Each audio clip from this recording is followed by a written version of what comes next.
Please. All right. Where's the okay. We'll let you pull it up and then we'll get started. I am trying to. Where am I? I can put it in the chat for you. That would be awesome. You can do that. I hooked my big monitor here and it's backwards. Oh no. I'm not gonna mess with it because I got enough things going on. Where is the chat? I see a Q&A. Is that the new chat? Under more? No. No, that's not it. Oh. I don't know. Oh. Open answered. I've never seen this Q&A. I've never seen this before. We had a chat the last time. What the heck? You did. That's okay. I'll just check it's in my email, right? Or no, on the link with the Go to the school website and then go all the way to the bottom oh, for Governing Council. smart, That's how I get to it when I forget. smart. Why did I not think of that? Oh, there's Gabby.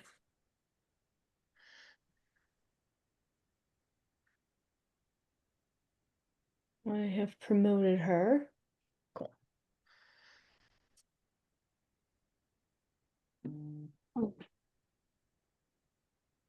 That is just the weirdest thing. Yeah, I don't know. I don't know where it went. I'll make a note and research.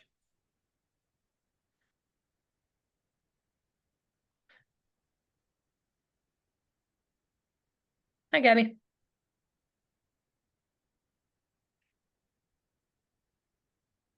I have to say I like our website. I do too. It's pretty user friendly. How's everyone? Did you say it's under Governing Council? Yeah, at the bottom. And then I'll take you to another page, and then the agenda should be there in the middle. Agenda and minutes archive. Open meetings. It should be in the middle. Compliance. Oh, look, we even have our compliance. It has the current agenda and public notice. That's where you get your. Oh, yeah. All the way down to the bottom. So if you hit governing council Mm-hmm. on the website, and it'll show you right in the middle. It'll show current agenda and public notice. Got it. Okay, I'm ready. Okay. All right, Sam, you're taking notes this time since Linnell's not here? Okay. All right, so I will call this meeting to order at 6:04 p.m. on, what day is it? August 13th. All right, so let's do a quick roll call. Dr. Reyes? Here. Terry Moore? Here. Gabriella Graham? Here. Violetta Paxton? You gotta unmute. There you go. Oh, here. All right, and then Ray Gomez will be coming later, and Linnell Pahi is not here, and Angel Rivera here. Okay, so that gives us a quorum. All right, Sam, do you have your flag handy? Okay, and then we'll do the Pledge of Allegiance.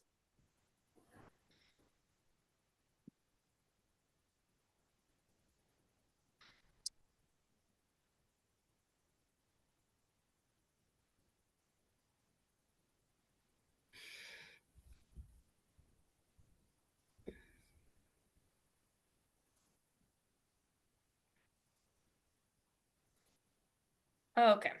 All right. I pledge allegiance to the flag of the United States of America and to the republic for which it stands, one nation under God, indivisible, with liberty and justice for all. All right. Awesome. Okay. So I think everybody's got the agenda now, and we can go ahead and approve this agenda. I don't think there were any modifications we had to do to this one after all the feedback we got from last week. So I will motion to approve the 8/13 agenda as it stands. I will go ahead and second that. Yep. And then we can just do an aye vote because I forget what the parameters were last time, but all normal votes just take an aye. Okay. Aye. Aye. Okay, and then we went back through and we have 2 meeting minute approvals that we have to do. One from the 6/26 meeting, because those minutes were not completely finalized last meeting for us to approve them. And then we also had the meeting minutes from last meeting, which was the 7/23. We just got done reviewing those. Sam and I did right before this. So they are good to go, tip-top shape, captured everything, as it standed. Any discussion, questions on those from anybody? No? Okay, then I'm going to motion to approve the meeting minutes from the 6/26 meeting and the 7/23 meeting. I second that Yes. motion. Okay, Good job, Terry. and all in favor? Aye. Aye. Aye. All right, motion passes. Okay, so we did wind up switching the agenda around just a little bit for ease of people that are coming into the meeting so we don't hold them all night long. So we'll move on to the finance section. So Sam, if you wouldn't mind promoting Josh, and he can give us the rundown for finances. You betcha.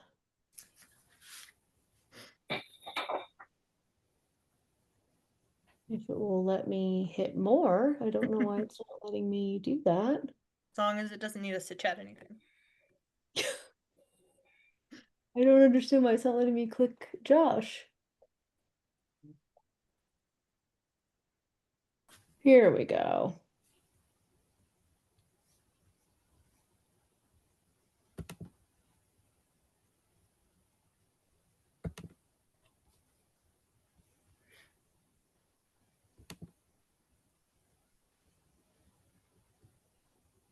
There we go. There you are. Hi, everyone. I made it. I'm back in. Welcome. Yes. Thank you, thank you. So I am going to share my screen with you all. Looks like the financial presentation is first. So, okay, can everyone see my screen? Yep. Okay, so I'm going to show you all the unaudited financial um, reports for the end of the year. This is your balance sheet.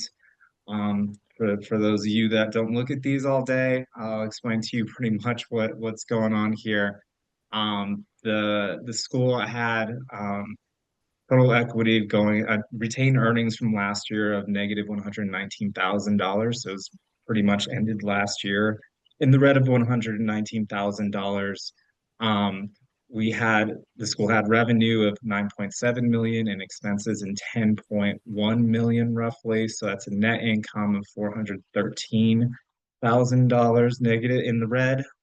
So it's a total equity if you combine that with last year's retained earnings of negative $533,865.02. So I know a lot of us on this board and have been or on this committee, finance committee, and on the board are not really surprised that it is in the red by quite a bit. We did plan for a good budget to get the school out of it.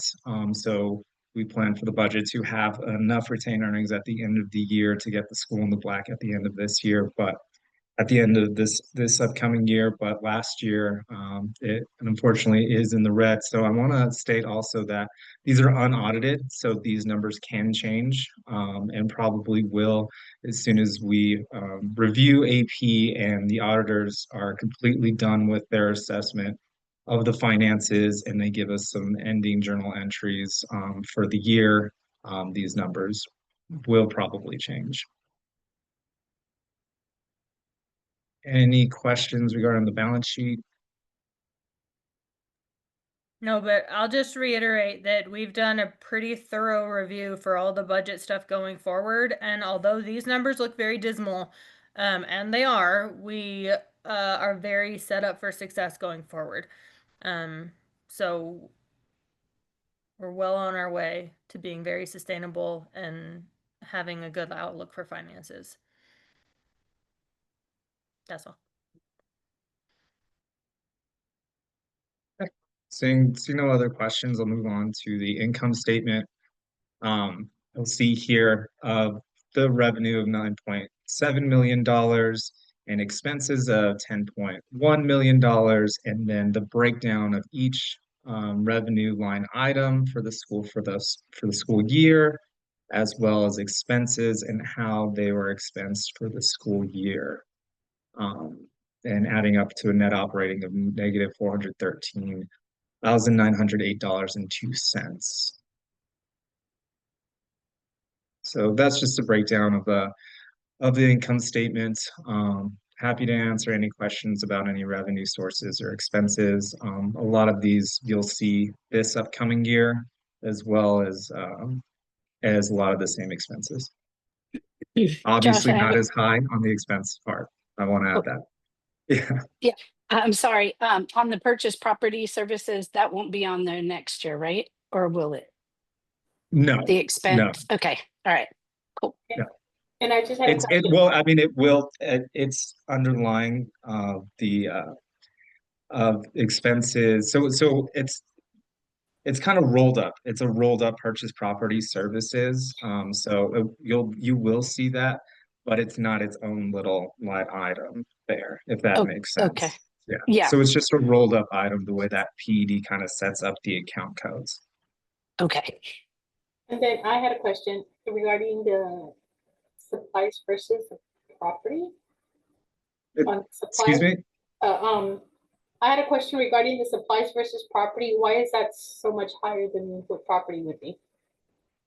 It's because the school bought a lot of supplies this past year. A lot of it was included in the loan that the school received Okay. in the fall. So most of the big ticket items happened in the fall that was, coincided with the loan. So that's why it's so high. We don't expect the supplies line item to, or the line roll up line item to be that high at all this year.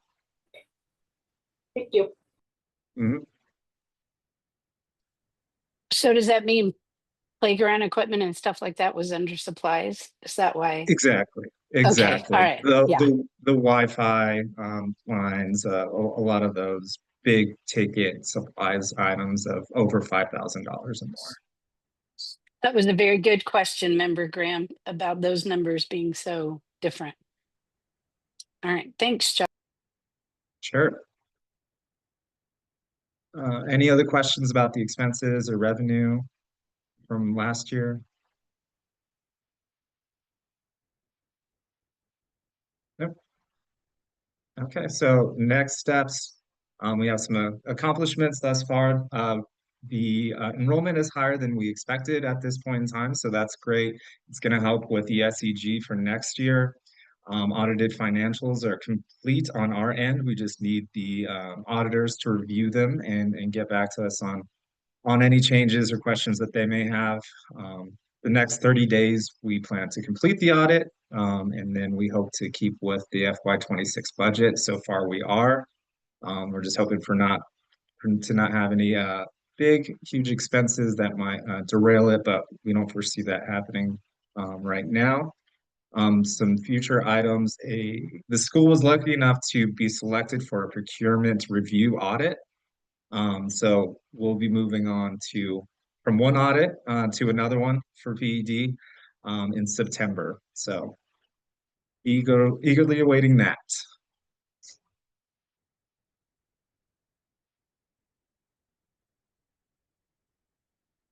And that is all I have in regards to the presentations. If anyone has any questions, thoughts, concerns.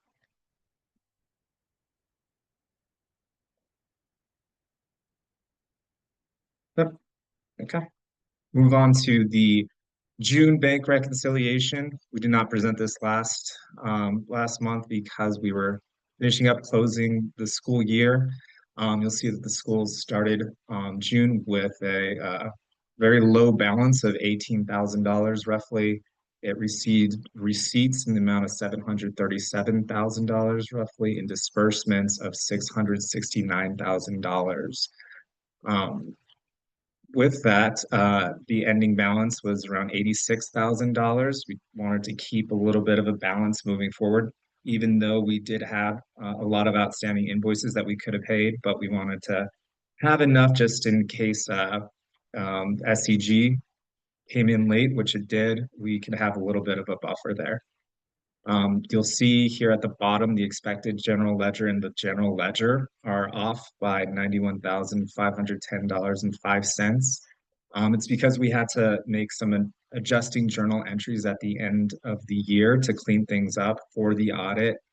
And it was just quite a bit there just to clean it up. So I'll show you the journal entries so you all can have a look at those.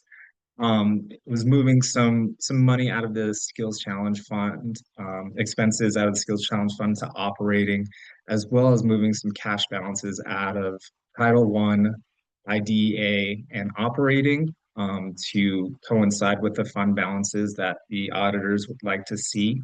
So that affects the general ledger and the expected general ledger. And then also we had some overages in the Ed Fellows fund grants, and we moved that into operating. So all in all, the journal entries do balance, and they're in the amount of $91,510.05. Any questions regarding the June recon or the June adjusting journal entries at the end of the year? Okay, move on to the June check register. We tried to pay as much of the outstanding balances as we could with the money that was received by the school, as well as having enough for payroll and, of course, benefits for staff. So these were the amounts that we chose that were carefully selected. So utilities weren't shut off, and vendors that were really upset did not stop providing services for the school. So these were the vendors, and of course benefits here for that month, and then payroll for the month of June as well. But if you have any questions on any amounts, vendors, what any of these line items are coded to, please let me know.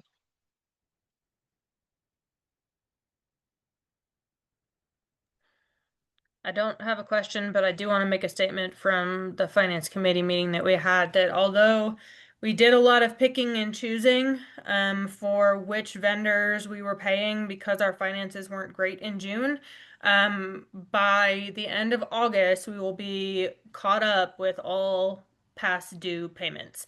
So we are very well on our way to being right exactly where we need to be to make sure all the finances align. So it's been a long 2 months and probably more for those of you guys that have been around for longer.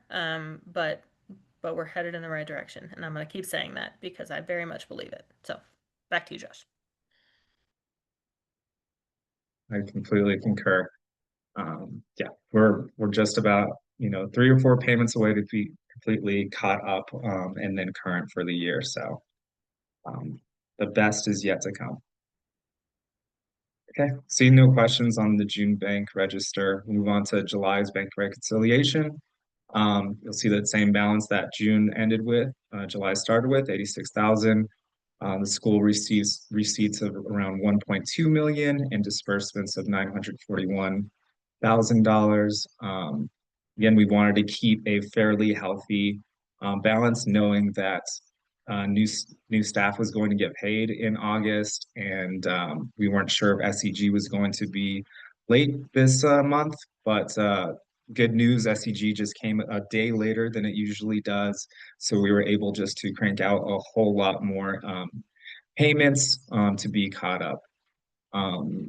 Here, the expected general ledger and the general ledger both match, so we did not have to make any journal entries this past month, and we have a healthy balance at the end of July, and we have an even healthier balance as we speak for the school. So we're in really good shape to continue the year in a positive note. With no journal entries to present, here's the check register. You'll see a lot more action here. These were the outstanding invoices from the past year that were mostly paid in July, but also some current invoices such as utilities that we wanted to keep up with.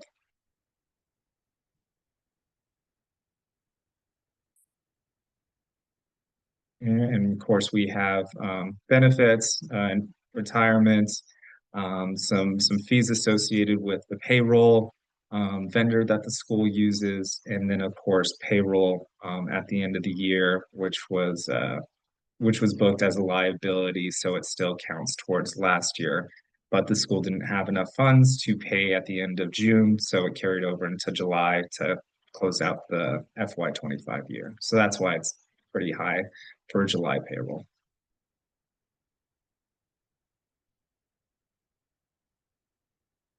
Any questions about any transactions that you all see, vendors, amounts?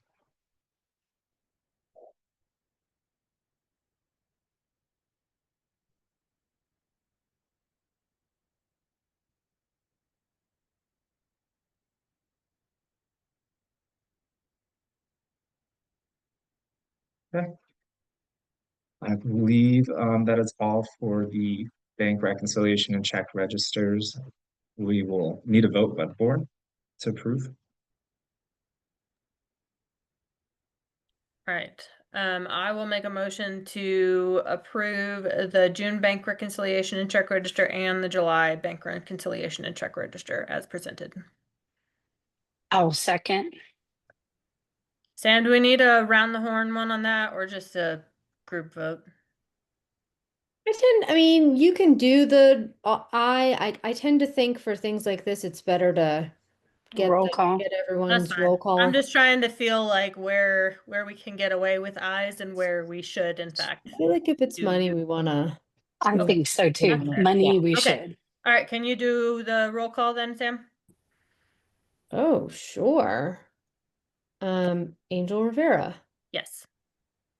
Violetta Paxton, Yes. Dr. Christine Reyes, Yes. Gabriella Graham, Yes. Carrie Moore, Yeah, yes. and Ray Gomez. Yes. Motion carries. Thanks. Great, thank you. We'll move on to the bars. I have 3 to present to you all. I know we had just 1 bar last time, so I'm not sure how you want me to present this as a batch or if you want to approve them one by one. I think you could do them as a batch. Oh, Yeah. sorry, Angel. No, I was Yeah. gonna say the same thing. Yeah. Okay, okay. So we have our first bar here, 5810002526002 dash I. This is an increase of a budget line item, which is pupil transportation. This is an increase of $66,658 to the initial budget, which would carry over to show that the extra 2 buses that PED wants to see in order for the school to gain as much revenue as possible for pupil transportation here. So we submitted the the information needed for each and every bus that the school has, and there were 2 extra ones that needed to be replaced. And so we have to submit this bar in order to be in compliance with PED. The expense code that this will go to is rental equipment and vehicles for the school. So that'll hit object 54620. Any questions regarding this bar? Okay. Our second bar, 581-000-2526-003-I is another increase bar. This was provided by the state to increase the universal free lunch state funded fund by $9,960.61. So a little bit of extra money for that fund to help the school with their food expenses this year. Any questions regarding this bar? Nope. Okay. Lastly, we have a bar that may look familiar to you all. I presented it at the last board meeting, but it was disproved by PED because we didn't have an official award letter signed by the secretary. So I'm going to presents it again so the board can approve it again, and then we'll wait for the award letter to come in, which we've been told will arrive by the end of this week. So this bar is for a compliance literacy mini grants, and $9,894.96 will be used for general supplies, which is the software for this mini associated with this mini grants. And then $3,000 of this grant will be used for professional development and how to properly use the software. This grant sunsets on 9/30/2025, so we don't really have that much time to fully expend the grant and then to be issued reimbursement. So we're really hoping for this award letter to come in soon so we can start spending on this grant. Any questions regarding this one?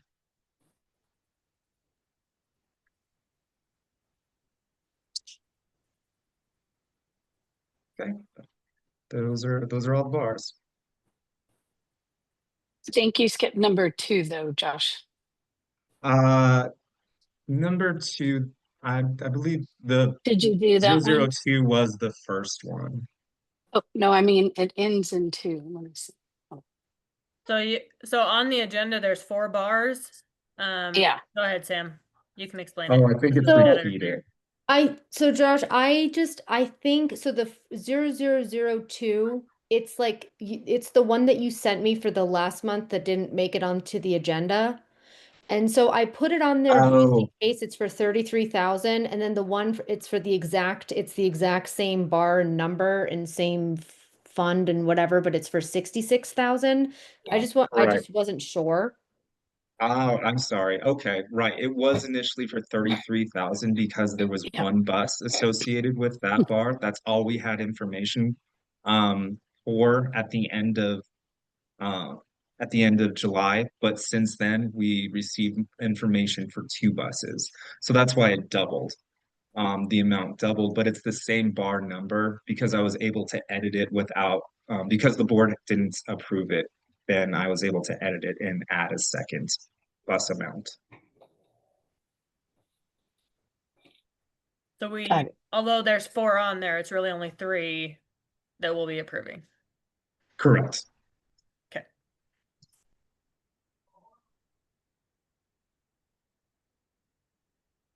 All right. Any other questions on these? Okay. Christine, you want a motion this time? Sure. I would like to motion that we accept each of the bars as Josh has presented them to us. Do we need to say the numbers? Oh, If you gosh. dare. That's why I passed it to you. Hold on a second. Yeah, we probably should get it on record with the numbers. I see what you did, Angel. Thanks. So that would be bars 518 or 581000252600021 and 5810002526002. Wait, which one is the duplicate? That's the The duplicate. 2. So Five this one is five 3. eight yeah 5810025266003 and 5810025266004 bars as presented. I'll second that. Can you go around, Sam? Yes. In no particular, just the order that they appear on my screen. Terry, Yes. Angel, Yes. Violetta, Yes. Christine, Yes. Gabriella, Yes. Ray. Yes. Motion passes unanimously. Perfect. Thank you, And then- Josh. Yep. Thanks for all your Thank work you. tonight and our endless We appreciate questions. all your work. Yes. Appreciate it. Thank you. Thanks, Josh. I'm gonna boot you. Have a good night. All right, next item on the agenda is the structure of the finance committee. We've had several discussions over the last month or two on what we should be doing as a finance committee. What does our finance committee look like? How do we structure it? What do we do with it? What's the most effective use of having a finance committee? And so we've, me and Christine and Sam and Josh, we've had a lot of conversations around what does that look like and how do we use it most effectively. And we've come up with, since we now have a 7-member board, we can have 3 board members on the finance committee. We would like to meet monthly, if not more, with Josh to go over all of the bars and the bank reconciliations and everything he just talked about very in depth. Ask all of the questions, do all of the things. And then as the finance committee, not this time because this was a lot of last year's things, but kind of going forward, we want the finance committee to present the bank reconciliations, to present the bars, to make sure that we are understanding our own finances and can convey those to other people. Mostly you guys. Sam, did I say something wrong? No, I think you said everything right. Okay. All right. So that's really it. We're going in the right direction. We do want to, I think we're voting later on actual membership. So everybody who's itching to be on the finance committee, get ready to raise your hand. Later, not yet. And then, but that's just kind of the synopsis of where we're going. So monthly meetings as needed, put Josh on speed dial, whatever it is, so we can ask all the questions and really start to understand our own finances. Okay, that's it for that one. Any questions on anything finance related? No? Okay, all right, we'll move over to Alexis and the head admin report. All right, good evening, everyone. So, update in the beginning of the school year. So we are in the middle of week 3, I believe. I don't know, time has no meaning at this point. What day is it? I have no idea. Things have been going well. Kids are really settling in. The staff is doing an excellent job. Every time we see any sort of like hole, somebody jumps to fill that. So things are going really well. I will say, I'll talk about the challenges later. Update on facilities right now. We're cooking in building 1. We're able to feed everybody in building or feeding middle school in building 4. So at the beginning, we were there was too much stuff in there. So we were walking the kids over. But Nick and Oscar did an amazing job of getting stuff moved. And so now we are fully utilizing building 4 cafeteria. I'm trying to think, gates are working. I mean, everything is kind of doing what we expect it to do. We were able to get the basketball courts from the Delray building and move them over. So we do have an area for the middle school kids to go and play basketball. Though I'll tell you, it is way too hot for any of that after the second lunch. It is too much. So our enrollment counts. Do you guys want a grade level breakdown or you want a total breakdown? I think total is fine unless you want to address some deviations, like we have way more than we thought or way less than we thought in any specific grade. So right now our total enrollment, when I pulled it yesterday, was 431. We were at 475 last week, but what we saw was when we rolled everybody over, one, there were some kids who got lost in a part of the power school that we had a hard time bringing them over, but luckily Dr. Pena and JMP helped us with that.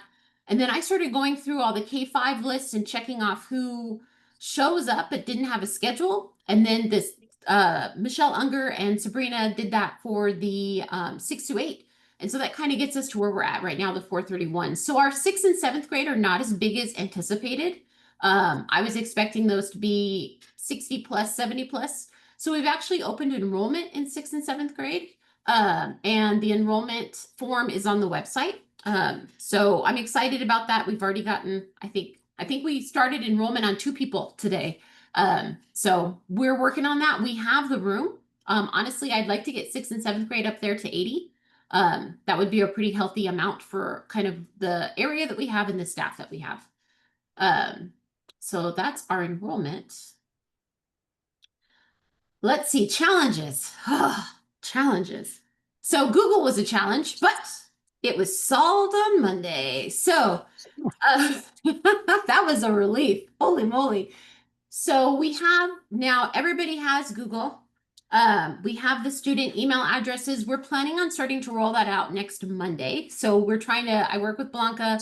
We're trying to come up with a plan of can we roll it out without her touching every computer, or is she going to have to log every kid into every computer? We're not sure yet. We do want to purchase the upgrade on Google so that we have one, more storage space, because you can never have too much of that. But two, there are some extra tools that are really useful from an instructional standpoint. We want to make sure we have access to that as well. So that has been a challenge. The pickups, no, let me start. Drop off was a challenge at the beginning, but honestly, it has gotten very, very smooth. We can clear the parking lot quick. We do not have a lot of backups. We do not go in the street on drop off. Pickup is another story. We are in the street on Telshore blocking traffic for about the first 7 minutes after school lets out. So when we walk down there at 2:30, there's about 10 or 15 cars lined up on the side. I've been trying to encourage people to come, instead of trying to show up at 2:30, to show up at 2:35 or 2:37. And I know that sounds like literally the smallest amount, but literally if you show up at 2:37, you are not on the street. We're getting you in the lot. We can clear the line in about 17 minutes, which I think is pretty good considering the amount of traffic we have going. So that's kind of a challenge and a success. It is hot out there, so we're just trying to get people moving. We're trying to get them moving. Let's see here. Some challenges we're still running into is we still need to hire a special ed teacher for K-5, but I think I have a solution for that. And I talked to somebody today, and hopefully we can interview them next week and solve that problem. Let me think here. And then, we still need to hire a custodian. So poor Oscar is running ragged. We're trying to get some support for him. So hopefully we'll set up those interviews next week as well to hire a second custodian. And then, yeah, I think that's kind of where we're at. Things are going really smoothly. So I'm very happy with kind of the way the staff are working, the way the students are doing their thing. So things are going pretty good. Update on academics. I wasn't quite sure what to talk about this, but I will say that since we haven't had technology, the teachers have had to go old school, right? How we taught before COVID. And actually a lot of teachers have really enjoyed that break from technology and that not having to put everything on Google Classroom. And they've been really receptive about doing interactive notebooks and having kids writing in their notebooks. So, and even some students have come up and said, we really kind of like this change of not being on the computer. So that has been really nice. The no cell phone thing has been huge. Kids are actually talking to each other and playing with each other. And so that's been really, I mean, we still have to collect some phones some days, but it has dropped off. Today I only had one phone. So, but it's really nice to see the kids interacting with each other and running around and talking and just, what we remember childhood was instead of staring at our phone all the time. So, and then grant applications. And thank you, Sam, for reminding me of the ones I forgot. So we do have a Gizmo grant. Gizmos is an Explore Learning grant that has math and science simulations. So we train the staff on those at the beginning of school. Of course, we haven't really used them because we haven't really done a lot of technology. So I anticipate that will kind of pick up as we move on. We also have a grant called Get More Math, which is, it's like math practice online. But once again, we haven't had technology, so we haven't used that a lot. We have the Math Lab grant, which Angel and Cameron Keller worked on, and we were awarded that conditionally. There are some things we have to fix in our grant. That's $200,000. It's huge. So we've been meeting all week. We're meeting again tomorrow to kind of finalize that and resubmit it. And then of course we have the outdoor learning grant that we were also awarded. I believe that is about $29,000. Brittany Topmiller is going to be running that for us. So super excited about all of those. Those are the ones that I can think of. I don't know if there are any other ones that I have forgotten. So that's kind of where we're at on grants. Well, I just want to say I'm super excited that the school year is off to a good start. The numbers are 35 more than we had budgeted for initially, which is great. And I want to give a huge shout out to you and all of the staff for all of the hard work you've done at the beginning of the school year. It has been a lift, to say the least. Yes. But you guys have met the challenge and exceeded it. So Thank you. I really appreciate that.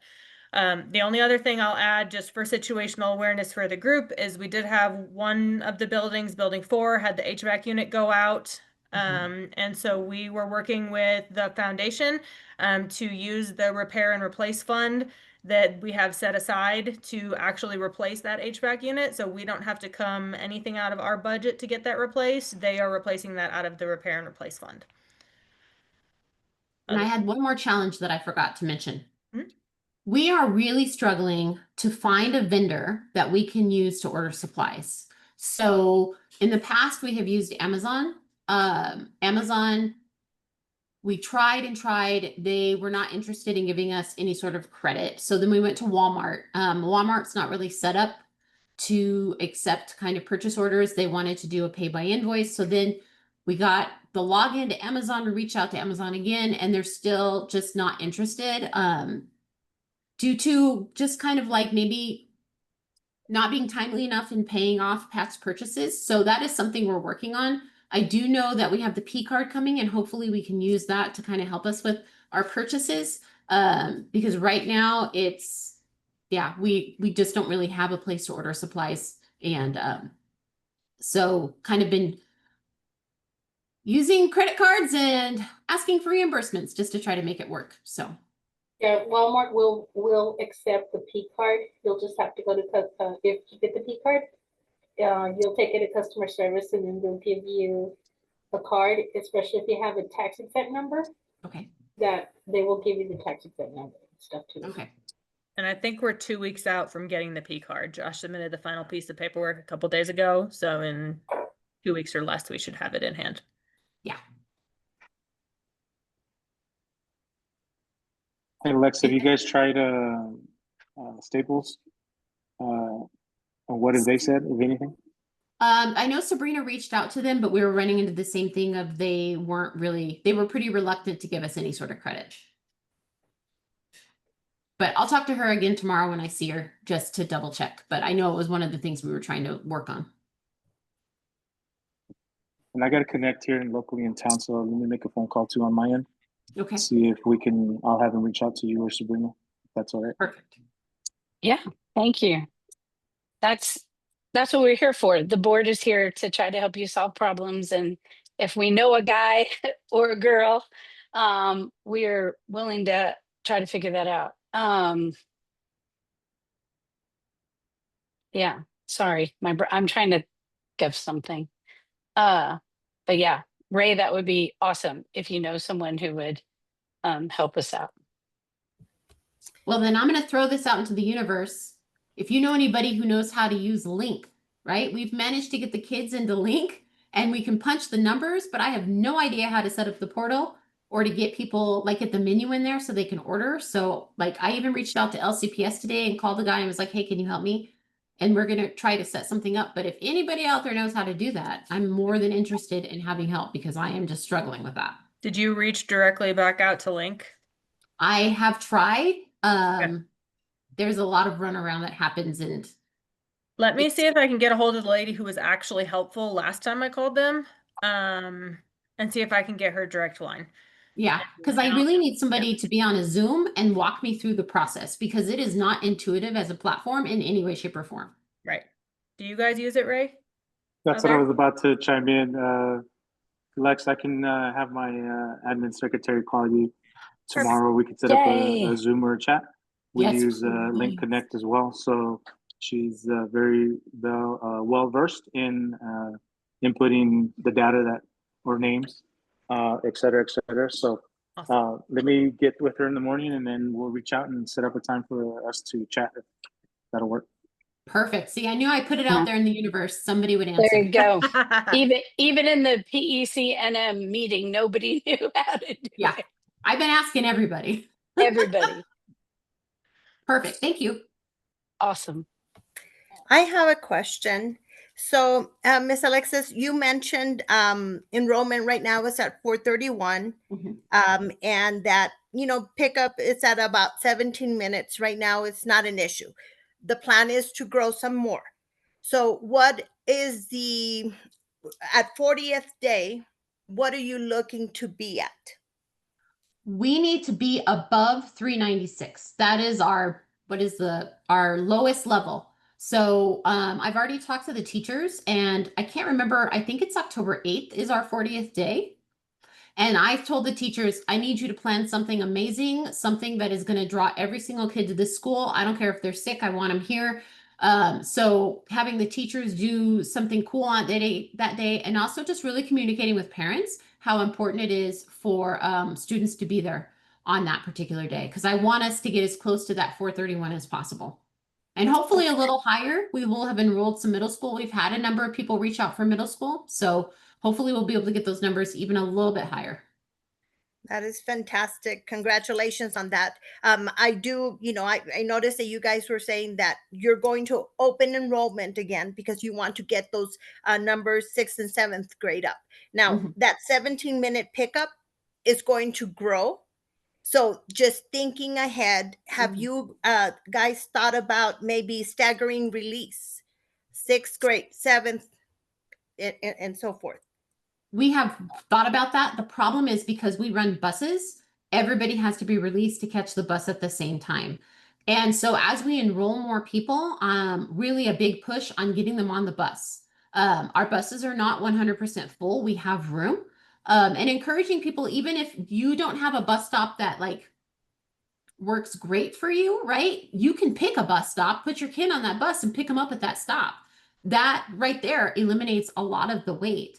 So it's just getting people kind of like over the hump, right? It's going to be okay. Put your kid on the bus. Everything's going fine on the bus. So just encouraging that.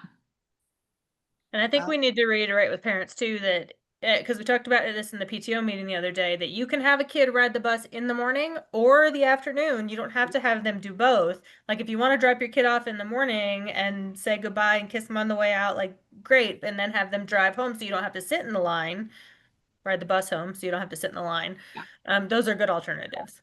Yes. So I think it's just continued communication with the parents too that opens up some more of those doors. And as we get, which leads me into after school programs, as we get the certifications for the other two, I think there was 2, right? Kids Can and Enrich the Kids.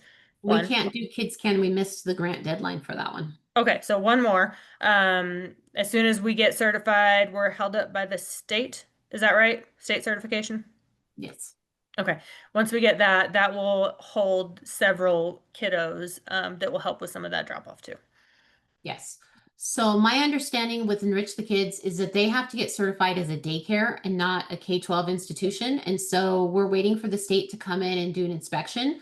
One of the things that could potentially hold us up is that our playground, while it is fenced in between 2 buildings, it is not fenced in on its own. And so in daycare, they want a playground to be completely fenced in on its own. So that might be a hiccup, but we won't know for sure until the state actually comes out and inspects. So we're just waiting for the state at this point. So I don't know when that's going to happen. And then when they do come back, if they do say something about fencing, let's get a quote for what that looks like. If it's 3 foot, 4 foot, however much, whatever the parameters are, because we do still have some funding set aside from what we thought we were going to need to move back from Delray to what's still available. So we may be able to fix that pretty quick, depending on what the cost is. Okay. Ms. Black, on that day, the 40th day, you might have one of your teachers reach out to Kona Ice, and they are the ones that serve like the, you know, the snow cones and stuff. Yeah. And I'm not sure what kind of a deal they'll give you, or if a lot of times, you know, the kids will take money, they pay for it, or if they give a percentage back to the school, or how that works. But you might want to just contact them and see what they can do for you. Okay, thank you. They're out at a lot of the open houses for the schools and stuff like that. I've seen them up like at Desert Hills and a couple of I know Camino used to get them also and things like that, so.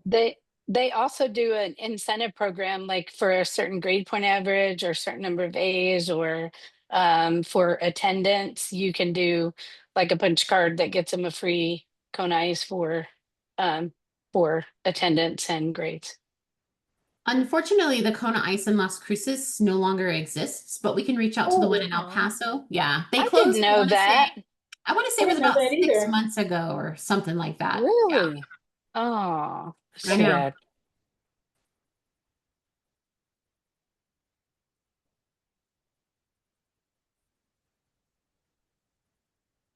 All And right. then, Go ahead. I'm sorry, Angel.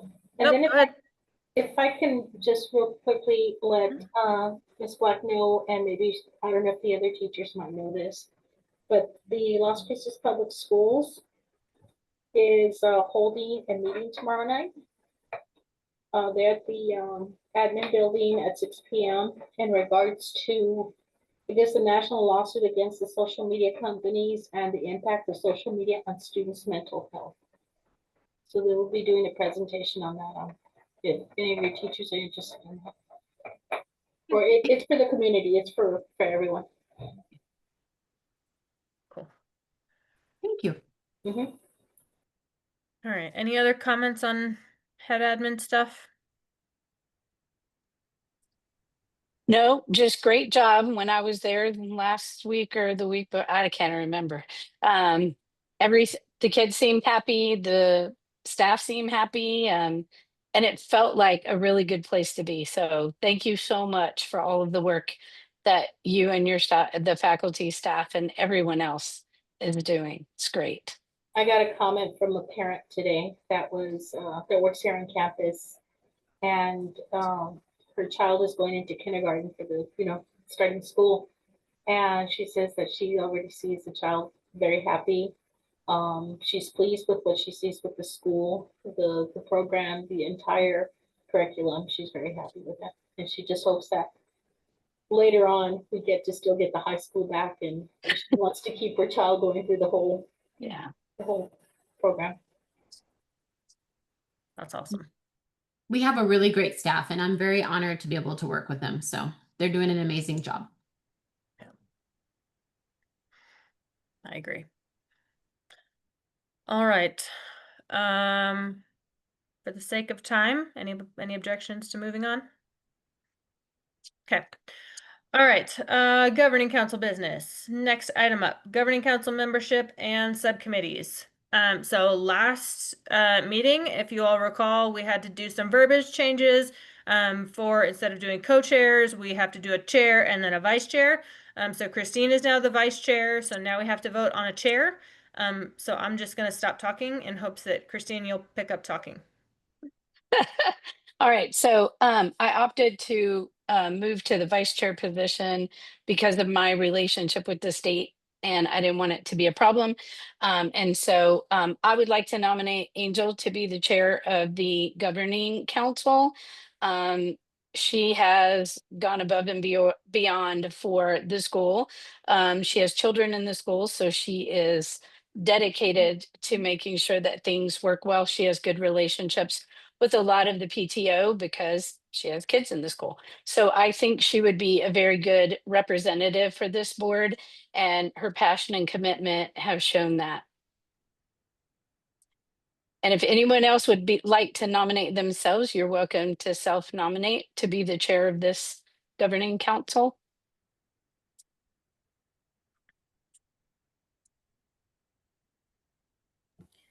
I would like to second the motion with Angel. I think it's a great idea. Thanks. Okay. All right, then can we get a vote to appoint Angel as our chair for the governing committee? Would you do a roll call vote, please, Sam? You betcha. Ray. Is this a yes or an aye? Yes. Either one? Yes. Yes. Yes. Violetta. Yes. Terry. Yes. Christine. Yes. Gabriella. Yes. And Angel. Yes, I accept. Okay, that Perfect. passed unanimously. Awesome. Okay. The next ones we will talk about will be finance and audit committees. So let's just do finance real quick. So as I stated earlier, we can have 3 members on our finance committee without causing a quorum. If we ever lose members, whatever, we may have to reevaluate that. But right now we can have 3. So I will be on the finance committee.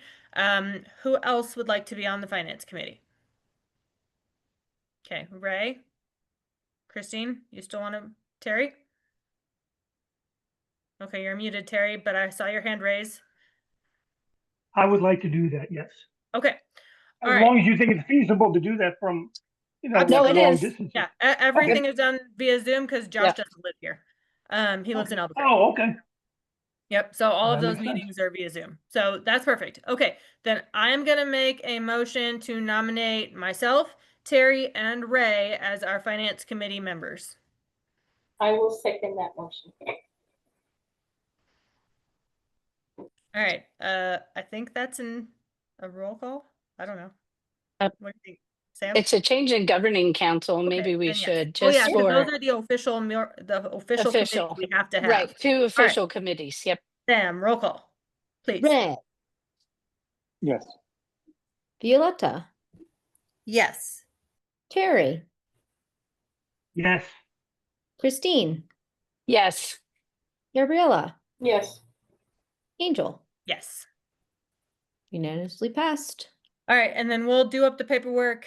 I think it's just a little like blurb on our website with who's on the finance committee. Mhm. I think something has to be submitted as well, so we'll let Josh know for that. I think, yeah, I think Sam, doesn't it, you submit it to the governing council or in the authority? So for the committees, we don't actually have to, Do anything? That we don't could be actually why have we to didn't have report them it. before, There you Yeah, go. you had a committee of the whole. Now you have a proper right? committee, Now and we have a real so now committee. it'll be codified in the minutes. Okay. So during your annual monitoring, one of the first questions, or in your renewal here, like your renewal visit, one of the first things they'll ask is who's on your finance committee. And so Yeah, now okay. you'll be able to express it and point to a set of minutes where that motion was taken. Okay. Sounds good. Okay, All right. good. So next order of business is the audit committee, which the audit has not completed yet. Per what Josh says, it's still got about 30 days until its completion. I used to be the parent volunteer for the audit committee, so we need to backfill that position with an actual parent since I assume the board position for audit now. Can we still have 3 people, Sam, or just 2 board members? Okay, so 2 board members. So it's right now, it'll be myself and Gabby. Are you still wanting to be on the audit committee? That has kind of been a little difficult for me, only because of when the meeting is held and I get inundated with work here at the PD. Okay, no worries. So do we have somebody else on the governing council that wants to be on the audit committee? It's not a No. huge lift. It's just kind of as audit findings come in, we can help kind of work around what those mean, and then put some answers together is what I've gathered. But we aren't doing a lot of the grunt work because the audit, the people we pay to do the audit are doing the grunt work. I'll serve on the audit committee. Okay. And then before we vote, we can just do it all at one time. We do have a parent volunteer here. So Sam, if you wouldn't mind promoting Erica. I will let Erica do a quick introduction of herself, and then just kind of say why she wants to be on the audit committee. Having a parent volunteer is a requirement. So we do need one, at least. I think one, just one. So Erica, I will turn it. Go ahead, Sam. I'm just curious, who's the community member? So it was in that screenshot I sent you the other day. Oh, then it's already asked been Josh about that person because I don't remember who they are off the top of my head, and I don't know if he's ever talked to them. So if we had somebody else who wanted to be a community member, okay, fill that role, we absolutely could. But I kind of thought Violetta would be good for that audit committee since she's done audits in the past. I don't know. I would nominate her. Thank you. I would consider it. Now, you mentioned something about the time. What time is it that meetings are held? Usually around 12 o'clock. Okay, so the you know, I that would be difficult for me because of work. Yeah, that's But on Fridays, if it's on Friday, I probably would be okay. So they're usually on Fridays, and there's usually, for the last couple that they've had, they have it 2 different sessions. So they'll have it, you know, a Friday one week, and then 2 weeks, 3 weeks later, they'll have the second meeting for it. And they do try and plan most of them, from what I've seen, fairly far in advance, so that people can schedule and kind of work around them.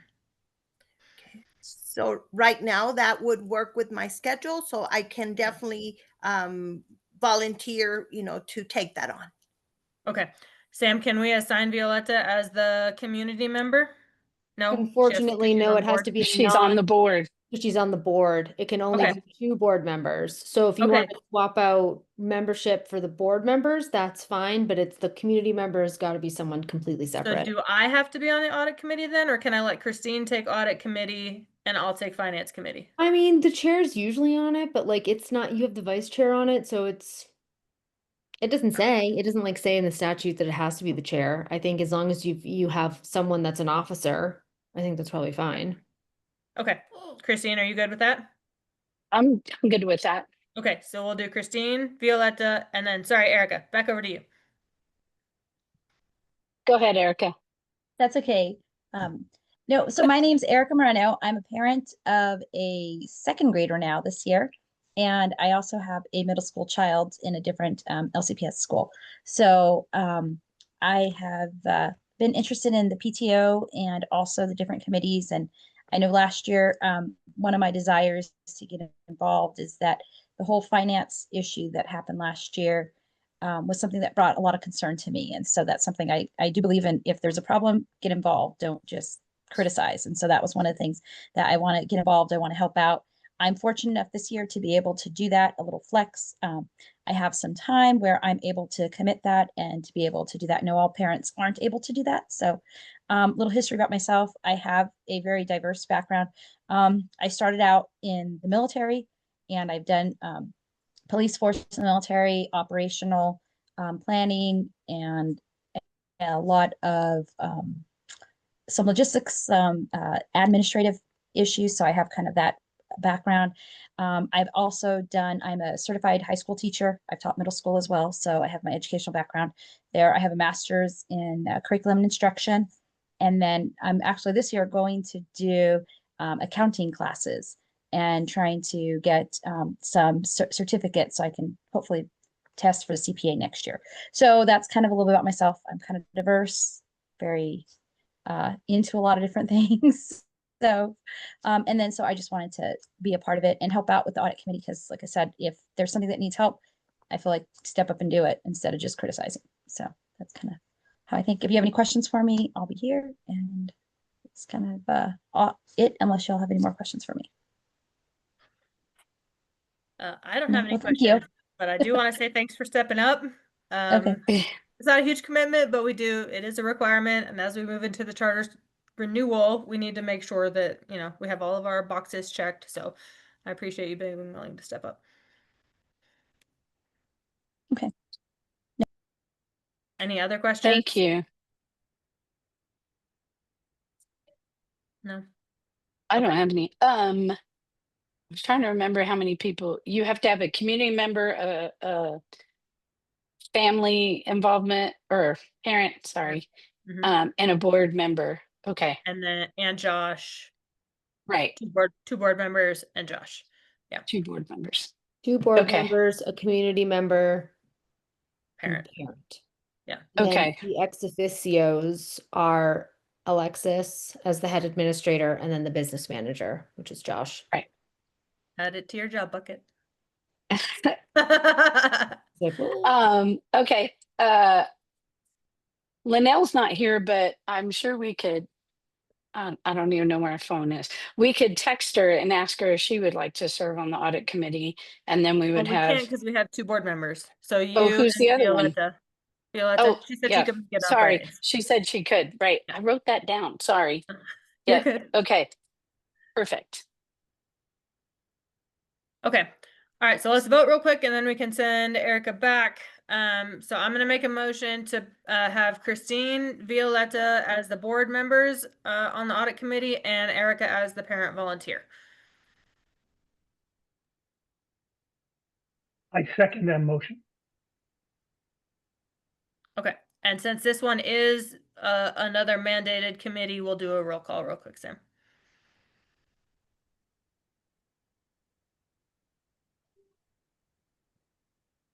Sorry, it turns out it's tricky to do the minutes and the all the things. I'm like, sorry. Angel, Yes. Violetta, Yes. Carrie, Yes. Christine, Yes. Ariella, Yes.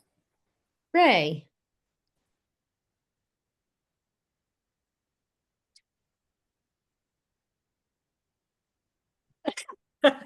He's giving a yes. I see this as a yes. Okay, we're gonna take that as a yes. My mic went away. Sorry. Yes. That's okay. Thank you. right. They That is a disappear. unanimous carry of the motion. Awesome. Thanks, Erica. We appreciate you. Thank you. All right. Okay, so check those off. The next ones are the formation and membership of non-statutorily required subcommittees. So right now, our next big to-do is to work on the head administrator position and filling that permanently.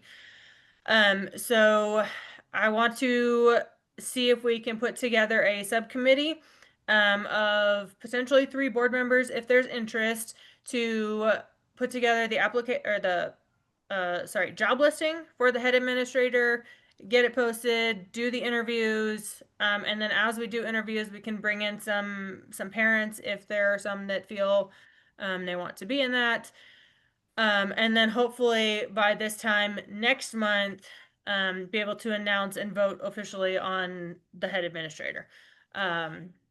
So is there anybody who would be very interested in being part of the head administrator finding committee, we'll say? I don't know exactly what to call it, but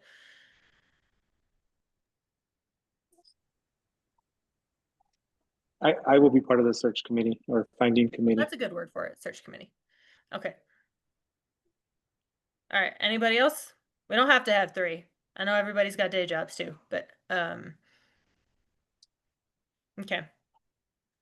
All right, we'll just do, unless I hear something else, me and Ray, I can talk to Linnell and see if she is interested. Since this is not a mandated subcommittee, Sam, can we just bring her on if she's interested? Mhm. Yeah, okay. All right, so we don't really need a vote. Yes, Alexis?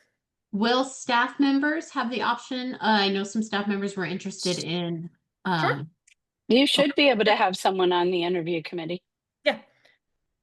Yeah, I was trying to think. Go ahead, Sam. Oh, I was just gonna say, excuse me. Dustin did ask that there was a resolution for the formation of the Oh, that's right. subcommittee. And so I did link it in. And so once you're Okay. done, if you could vote just to approve that resolution or adopt the Yes. resolution, that'd be great. Okay. That'd be great. Thank you. Do you have the resolution? I missed It the is hyperlink in- for it. Can you I just? think it's linked here. Oh, I've got it up on my screen. See, that's how great it is. Never mind. It doesn't want to load. It doesn't want to load? Well, my Well, screen. My it screen just- was busy trying to be Uh, whatever screens do when they're otherwise occupied. it's just a legal document that states that the governing committee wishes to form a selection evaluation policy Okay. and a committee. I'm trying to summarize this because it's legal speak. It is not required by statute. However, it is in the best interest of the school to establish a subcommittee dedicated to overseeing participation in the head administrator's hiring process. So to Okay. resolve that, participate in renewing the candidate's qualification, reviewing Candidates' qualifications: represent the governing board, collaborate with a designated administrator and staff during the hiring process, and present the committee's hiring recommendations to the governing board. It will include 2 governing board members appointed by the chair, and then designated administrative or director level staff identified in accordance with this policy. And then it's to be signed by Angel and Linnell. So Now, that was it Linnell because Linnell showed interest, or was it Linnell because it's was Linnell secretary? as the secretary of the governing council. Okay. So Angel Rivera as the chair and Linnell as the governing secretary of the governing council. And so this resolution was created so that we have stability in our governance and that we have transparency with the school and the people that we serve. Yep, agreed. Thank you. I missed the hyperlink. Nope, Totally. you're welcome. Okay, so we'll vote real quick on Ray and I being part of that subcommittee. I'll sign it. We'll send it over to Linnell, have her signed it. And then identify a higher level staff person Who do you want that to be? at the school. Yeah. Yeah. Do you have somebody in mind that wants to do that? Or once we get a little closer to an actual interview, we will designate We that. can add that. Or can Okay. they just reach out to you? Like Sure. if somebody, if a staff member is interested in being on the committee, to send you guys an Absolutely. email. If you're good with that, I'm good with that. I'm good with that. Sam's good with that? You're good with that? Okay. All right. We're good with We're that. the ones who created the policy. We can, yeah. Okay. So I would like to second Angel's motion that she and Ray be on the interview committee and interview and evaluation committee. And so I need a second. Well, you seconded, but you said Oh, should have been primary. I seconded. Oh, I'm the primary. Yeah. I second it. I Okay. will Oh yeah, second. you said. Hi. Sorry. Yeah, I was thinking you were on there, so you couldn't. You're good. Okay. All right, Sam, right. can we get a roll? Oh, go ahead. I'm sorry, I got confused for a second. So Christine motioned. Angel motioned it. I seconded it. I motioned it. For Oh, I yeah. did motion it. You're right. You but said that was I like 5 minutes ago. Yeah. Yeah. And so the second was from Christine. Okay. Yeah. Sorry. It is. You could put. I was like, wait, who moved? Sorry, it was the delay in reading the motion. Yeah, and the explanation. We're good. Okay. Roll call, please. Angel, Yes. Violetta, Yes. Carrie, Yes. Christine, Yes. Gabriella, Yes. Ray. Yes. Motion passes unanimously. Okay. Excellent. Cool. Thank you for that. Keeping me on track. Okay. Next item on the agenda. I was just doing some brainstorming of things that I thought might be kind of nice for the governing council to see that we don't currently see or haven't seen in a while. And so Alexis, I kind of wanted to pose to you to figure out how we make this happen. That just at the regularly scheduled governing council meetings, never if we have a special session or anything outside of the ordinary, but the regularly scheduled ones, we can bring on a staff member, we can bring on like a lead student, whatever that looks like, so they can talk about something that's happening in their classroom or a project they've been completing, something to get us, the majority of us, a little closer to what's happening on the ground, so we can share in some of those successes or even challenges that staff members and students have too. So yeah, I mean, I can, with the staff members, I can ask them, right, if they just want to sign up for a particular date. The student piece, I mean, it doesn't have to be students. It can solely be staff members if that's the easiest. Just viewpoints are different depending on who you're asking. yeah, no, staff members would definitely be easiest. And just tell them like 5 minutes, you get 5 minutes, tell us about your flavor, what you're doing in your class. Yeah, we've done that in the past. So I was actually thinking about that too. So yeah, cool. Okay, so we'll start that next meeting. You get to tagger it, whoever you want to volunteer. and or we could put those at the beginning of the meeting so that they wouldn't have to stay for the whole thing. Yeah, and absolutely. it starts us off on a positive note would be a good idea. I agree. Sam, can you make a note of that for the next agenda? Thanks. Okay, Alexis, I'm going to turn it back over to you then to talk about staff and student handbooks. Okie dokie. Sam, are you going to put it up or should I pull it up? It's one of my making the little note on the Sorry, Sam, you're Listen, triple I'm like, dutying today. no, it's totally fine. Which one do you want me to start with, Alexis? Do you want staff is first? staff is Let's start with first. the staff. Trick question. Okay, here we go.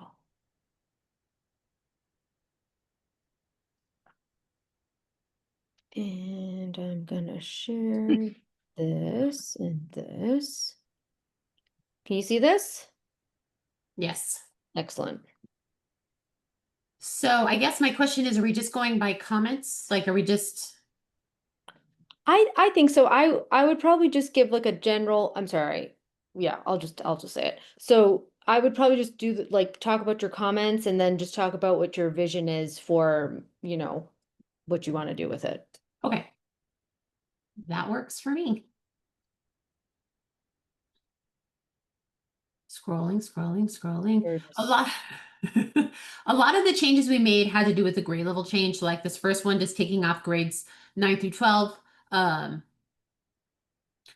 looking here, Sam, and I'm noticing that the second bullet, grade 8 and transfers, we need to take that out and just up on the one above it, change it to grades K through 8. This one? Yeah. And then just strike You said that. just get rid of this? Yeah. Because we're no longer keeping the 8th graders as their own, like as high school, right? We're just straight up middle. So everything will be 8th grade. We are not, yeah, we're scheduling the whole year for them, yes. We are doing it. So they get to pick when they it's time for them to pick their courses.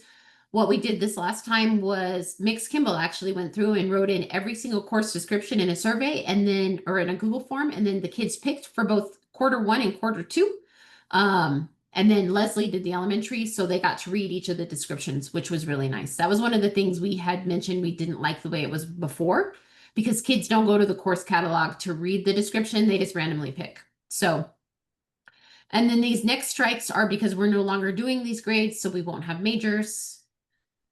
We deleted in high school because we don't have high school. And once again, because we don't offer. So, 6th grade is 100, 7th grade is 200, 8th grade is 300. So we're not going to go this year, we're not going to go any higher. Next year, we'll have to contemplate what we're going to do with those students who are ahead in math if we want to offer an Algebra 1, but that is a next year problem.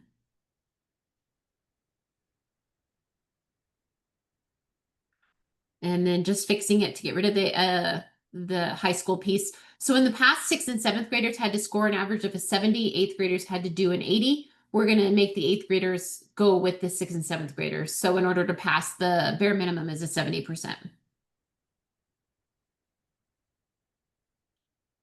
In the past, we had Common Core assessments that were created and then shared in the master roster. And then everybody in the Explorer universe used the same ones. We are not doing that anymore. Teachers will be creating their own core exams because they are grade level teachers. They, will offer the same core exam. If I'm teaching 101 and 102, they're going to take the same core exam because those exams are not flavored. What I'd like is to have the other people in their department, at least at the middle school, kind of vet those tests and make sure that they're kind of at the level of rigor that we want for them. And then at the elementary school, the tests are a little bit different. So I'm not going to speak to that now because I don't want to lie. I got to talk to our instructional coach. But I know that for like the kinder and the 1st grade, those tests really are more like checklists. Can they do these things? It's not really like an exam. So.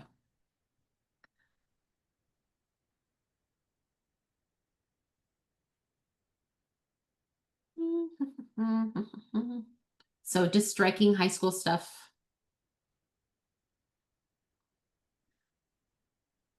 In the past, we have had pretty stringent guidelines on how to offer retakes. My first year there, it was kind of like as long as a kid did 90% of their work, then you could offer them a retake if they tested poorly on their core exam. The criteria got a little more stringent the years after that. I am not ready to make a final decision on this. I'd like to talk to the teachers about how we want to structure our retake policy. With it being middle school, I think we have to really be aware when we're talking about a test, a lot of things can really influence a kid's performance on a test. So I want to make the retake criteria a little more flexible to give kids some grace. But that's something I want to kind of work on. So not signing off on it today.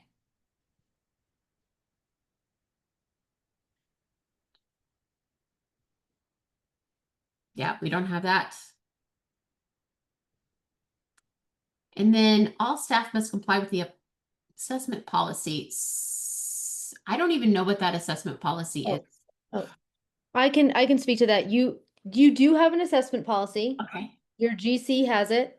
It is Okay. a giant PDF of policies that I am working to create into their own individual documents with the help of our friend Adobe. Okay. So But we'll it's come back this. to them. Yeah. Yes. Okay. We're still doing front loading. Just deleted out the high school levels. So here is one of the things. So in the past, teachers filled out a spreadsheet with the weekly progress reports, and then those were emailed out to parents. Couple of things. One, weekly was really a lot for the teachers to do, and they were feeling very overwhelmed by that. And we don't have that form, right? I mean, I'm sure it's not super hard. I know how to mail merge. I know how to do those things, but we have not honestly even looked at this yet. So I am open to having discussions about whether it needs to be weekly or because we are doing a full quarter, maybe it's every other week, or maybe it's just once at midterms and once at the end. So this is something that I want to table and come back to.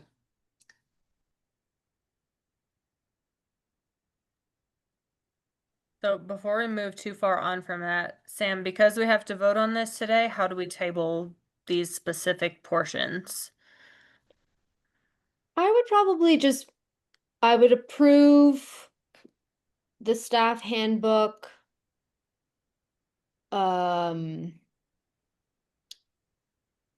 What is the wording I'm looking for? It's like you want to approve with the right to make changes, like or have her report back, like on certain sections. So if we want to identify like what these sections are, then you can codify what that is in the Let's do that.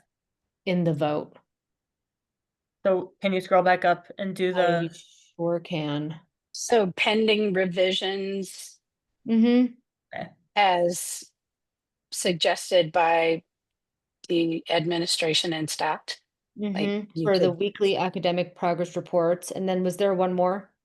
yeah, the assessment, there was The retakes. Yeah. retakes. Yes. what section was that though? That was a section. Oh, general education retake criteria. It looks like section 6. Oh, these are all kinds of out of order then, unless they're different. Yeah. Okay, that's all right.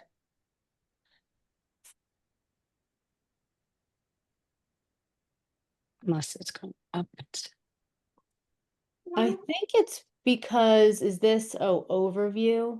Mm-hmm. Oh, it's because I think it's in section C, right? So then it goes, there's 6 components in C assessment. Is that right? That's what it looks like. Yeah. Mm-hmm. So it's section C, subsection 6, 6. and subsection. Oh, now we're in a new section D. So it's C subsection 6 and then D.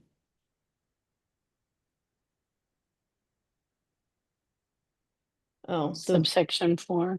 yeah. D subsection 4. Got it. Okay.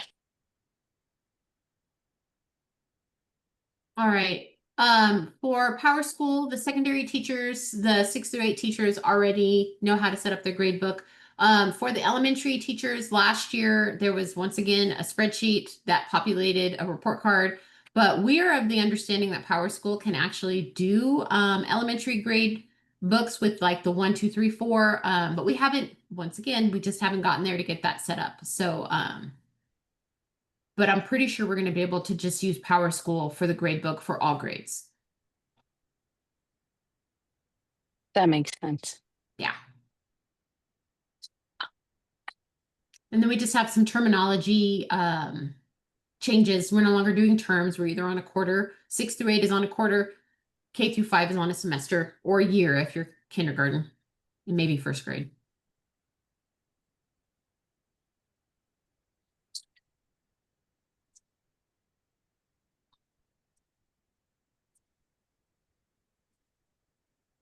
This, Oh, okay. this is a form that already exists. We just have to pull it from that policy. Okay.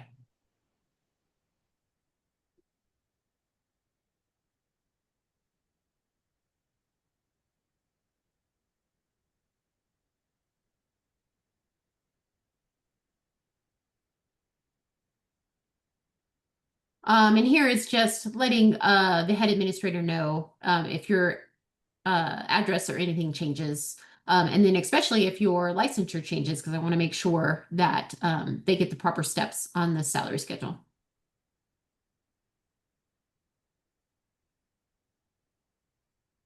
And so that's something you'll work to get, the job descriptions. I think Josh had that. Oh, that's good. We can get them. Josh or Dustin, because I was asking them about the head admin one, and they had sent several, but I don't think they sent me a complete list. So if you want to ask them, they may have something you can work off of. Okay. And then I need to talk there. We do want to offer stipends. I need to talk to Josh to kind of see how much we have set aside for stipends, and then we can sit down and try to decide what rates the stipend, how much that stipend should be. So yeah, work in progress.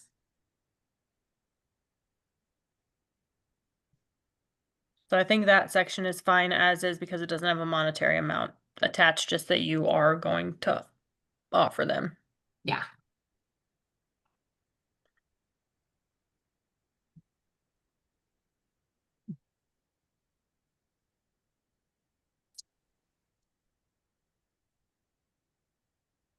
And then there are these two areas. So one of these I have a real problem with, and it is L. So basically the way that I read this, and I am not a lawyer, I am a science teacher, but if I come onto the property that Explore Academy has the right to search my car, my clothing, my personal effect, my cell phone, like I don't know where this came from. I mean, I've been a teacher for a very long time. Any items that you do not want to have inspected should not be brought to work. So how am I going to come to work if I don't have my car? Right? So I don't know where this came from, but I really have a problem with this one. And I don't know. Yeah, it's just a blanket statement. It doesn't say in the event of suspicion of, it just says right to. Gabby, do you know anything about these kind of policies?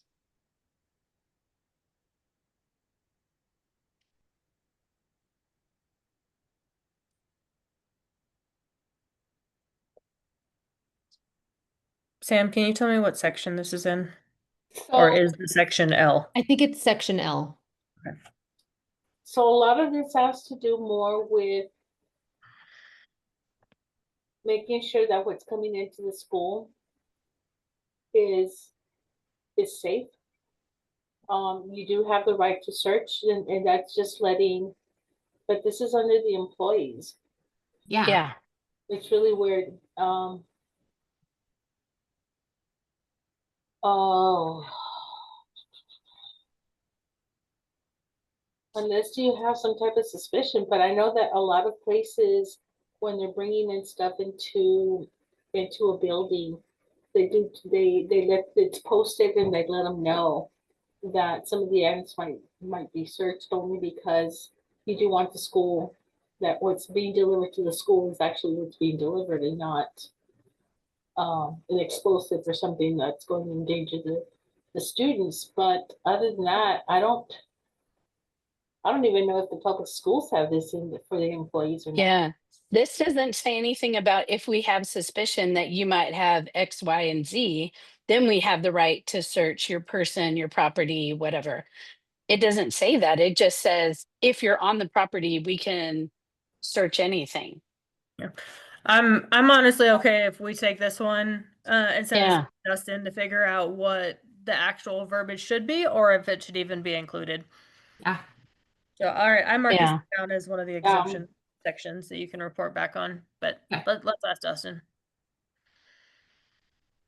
I know that normally for students you have that, Mm-hmm. but not, I've never seen it for an employee. Right.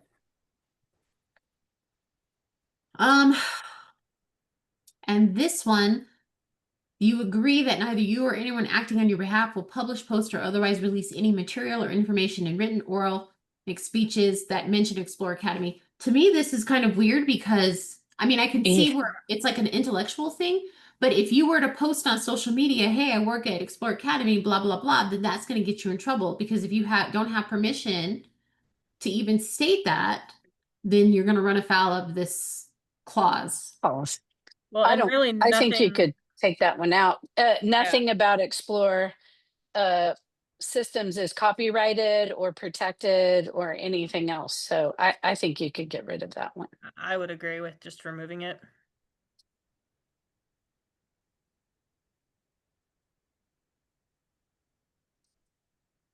So just remove it. Yeah. Mm-hmm. Oh, were you still reading it, Gabby? Yeah, because Oh, sorry. I'm trying to think, hang on a second. It's operations, students, employees.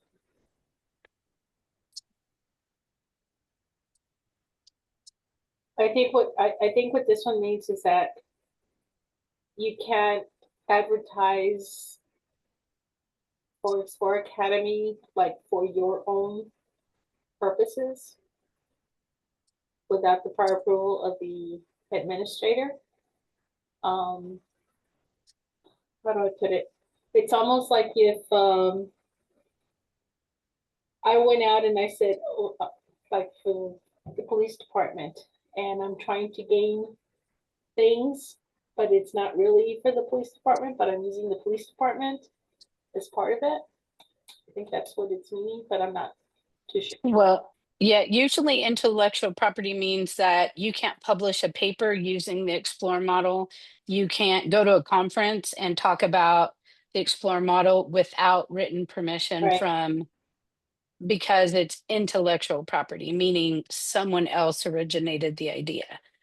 Which But means that I have violated this because I have been at conferences and talked to people about how the model works. I didn't even realize it, right? Because people don't understand unless you explain it. So right. Yeah. And And I think it's less about misrepresentation, which is kind of what you were talking about, Gabby, than intellectual property. Yeah. Or I think too, anything derogatory about Explore, I think. But So, it doesn't say that. Yeah, no, it's not specified. It So really, we can make assumptions. Yeah, we're assuming, right? This is but when you say intellectual property, they're intending that all of that, anything you say, do, or collect belongs to Explore Academy, which we've as proven it's intellectual not property. accurate. And the state has already made a statement about it not being intellectual property or copyrighted. Yeah. Yeah, if we want to send this one to Dustin too, I'm okay with Yeah, that. we can. And just figure out if there is an actual intellectual property, something that could go there, like if one of your middle school or elementary school teachers decided to publish a paper and used all of their experiences from Explore, I don't know, maybe that would fall in that bucket.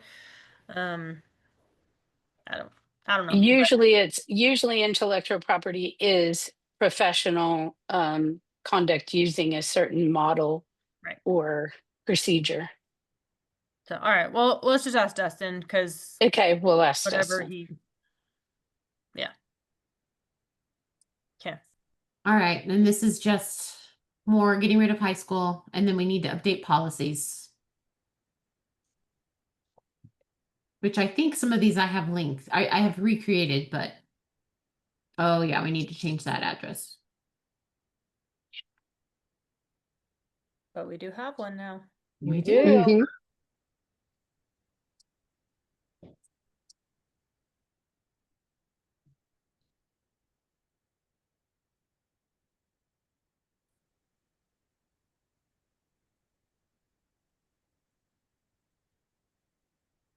And this is just adding a policy. Okay. Yes, these are all policies that you already have. They just need to be linked. Okay. Same here. And that's it.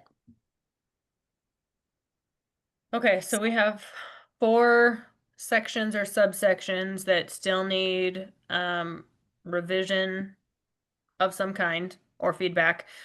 Section C, subsection 6 for retakes, section D, subsection 4 for weekly academic reporting, section L for employee privacy. Did I write that? Mhm. Is that right? Okay. Yeah. Oh yeah, sorry, that was the search one. And then section M for intellectual property. Would you mind just saying for the minutes? I apologize. It was section C, subsection 6, and then section. Section D, D. subsection 4. And And then then section section L, L and and then section M. M. Okay, thank you. Yep.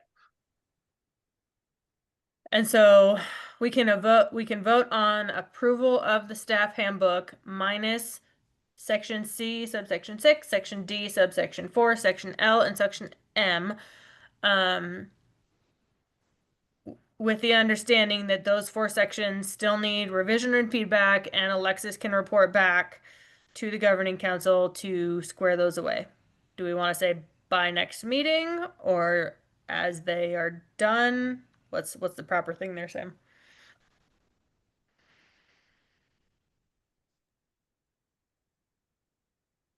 Alexis, what sounds reasonable to you? I mean, I personally think, like for example, sections L and M are probably just a conversation with your legal counsel Right. for some fine tuning of language, right? So those could probably be done fairly quickly.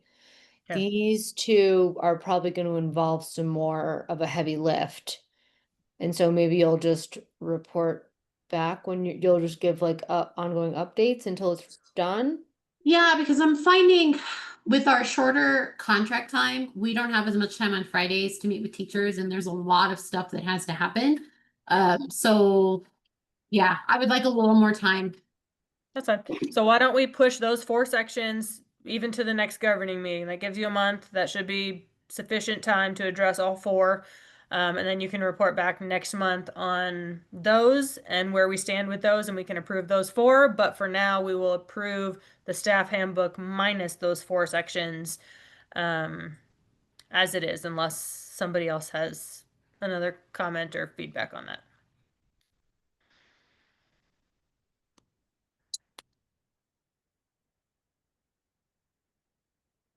And if nobody does, then I just need to have somebody second and we can vote on it. I'll second it. Okay. Okay. All right. And since those are requirements, Sam, do you want to do a roll call? Yes, it was a motion. Sorry. Okay. I'm usually pretty good at multitasking. Well, you're also having a conversation in the meantime, too. That is true. And then it was Dr. Reyes that seconded. It was Gabby. Gabriella.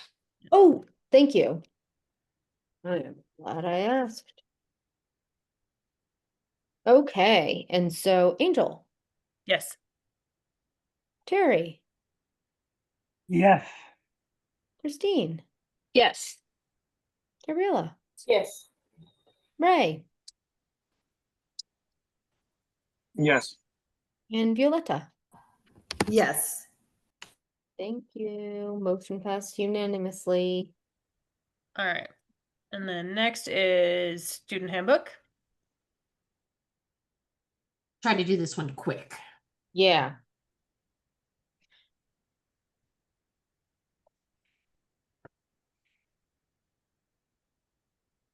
Oh, I need to share it. Okay.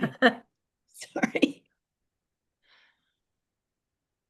Okay, I think I'm sharing it. Yep.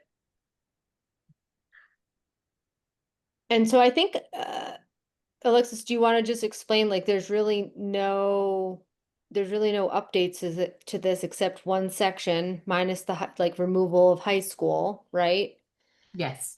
And I'll say that the one thing that I, changed was that you have a cell phone policy, but you've recently approved a wireless communication device policy that includes cell phones.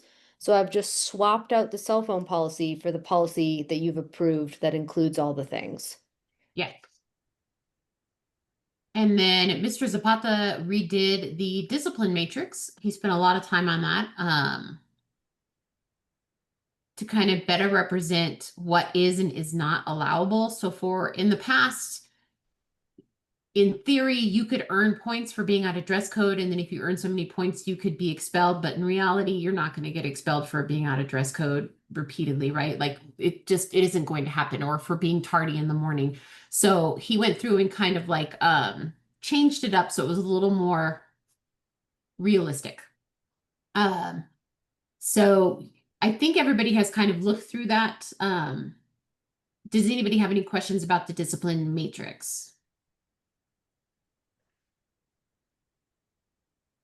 Oh, may I just add one clarifying thing? I remember there was a question about like some spaces being blank.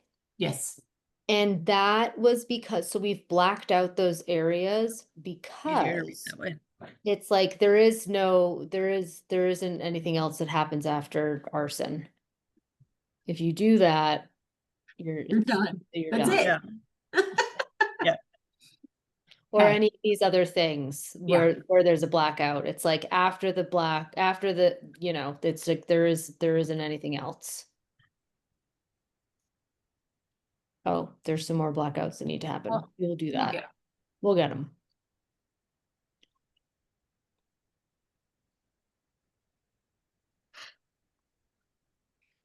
And then I need to get to the big one, which is the one you wanted to talk about tonight. Yes. And I'm looking for it somewhere.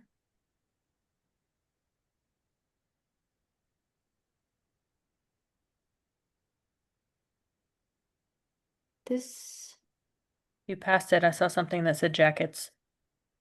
did you?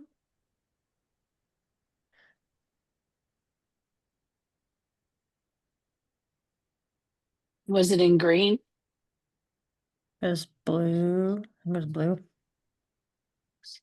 It is going to be And page there's wait. 53. 53? Oh, I must have dress it. Yeah. There it is. No, wait. Keep That's going. not where did it? Don't There listen it to is, me. No. Dude. No, scroll up. It said outerwear. It was like 2 pages up. We must be on different versions of this stuff. I'm confused because I swear that we had one that was all commented, and I was like slightly panicking just now. Is this? You don't have edit access on this one, and that's why you can't see the thing. Well, actually, you do. Are you sure you're in your? Nope, I'm not. That's the problem. have that That's problem. the el problemo. Too many Google accounts. I was like, what is going on? I'm slightly melting down. Okay. And so we're looking for jackets? It's at the bottom of 52. Thank you.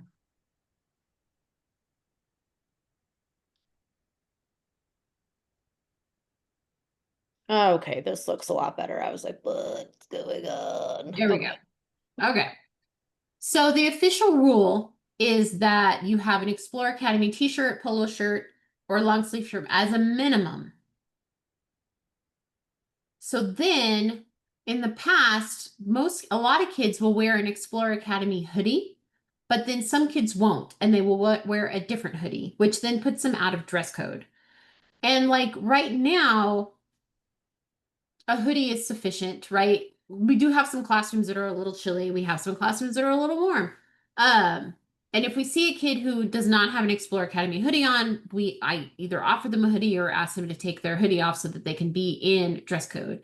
But when it comes to like winter, I mean, this is my 4th year at Explore Academy, and we have never solved this problem. It has been a problem every single year that I have been here, whereas what do we do if it's cold and a kid is wearing a jacket that's not Explore Academy, or they're wearing a hoodie that is not Explore Academy? And it seems pretty easy to be like, well, it's fine.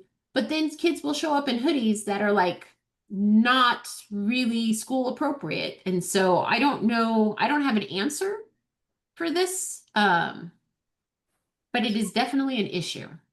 So I know like at the beginning when they first started school, one of the things they did was that if some of the kids didn't have the Explore Academy hoodie, they would have them wear the t-shirt over that hoodie.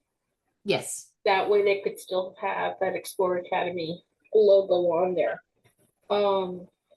And as far as jackets, like the big heavier jackets, as long as they didn't have anything that was not supposed to be there at school, they did allow them to wear.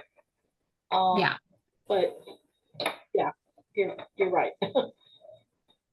And I mean, we have in the past said layer, right? Like wear a long sleeve shirt underneath your t-shirt. I've seen kids wear their t-shirt over their hoodies. That's difficult sometimes because hoodies tend to be sized up. Because nobody wants a tight hoodie, right? We want a baggy hoodie. So it's hard to wear your shirt over it. I am just not really sure how, what is the word I want to look for? How much, I don't know. I don't know how much I want to like fight this problem. Well, and I think some of it boils down to kind of what I put in the comment there too about the kids that we serve typically are not high income kids. And so asking them to purchase Explore gear for the 3 months out of the year when it's winter, here isn't exactly reasonable, Right. For people's finances. Now, could we enforce it? Sure, but I'm with you on that do we want to? So I like the shirt over the hoodie idea. I like the idea that if somebody's wearing an offensive hoodie, have them flip it inside out. I think there are ways around it without forcing them to get into Explore gear specifically for outerwear. Now, I'm all on board, all in with you on the regular shirts, you're inside, be in compliance. But if you're outside, if it's cold, if you're in a freezing cold classroom, like make yourself comfortable so that you can learn, which is why we're all here to begin with. Yeah. The funny thing is it's currently, I don't know, 95 degrees, and the number of boys I see running around in hoodies just shocks me. Yeah, that would be my kiddo. He's in 7th grade, wears a hoodie every single day to school, no matter if it's 100 degrees outside or 50.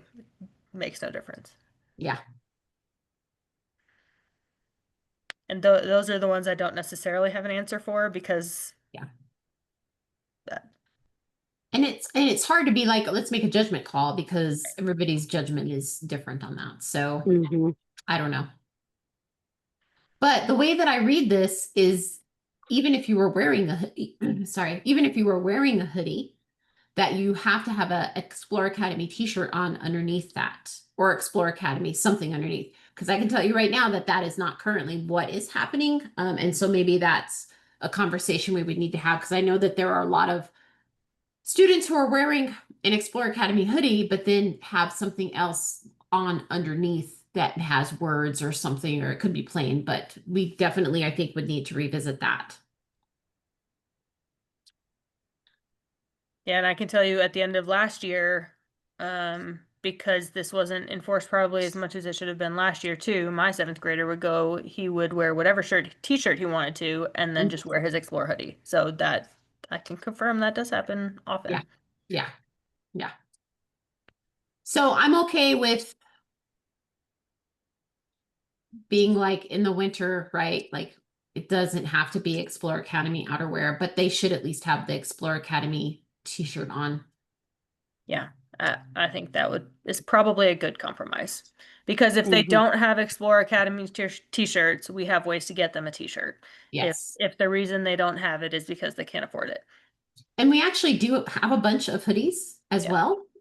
Lost and Found got very popular last year, so we can actually probably find you a hoodie. Yeah. Okay. So I don't know what you want to do with the wording on that one.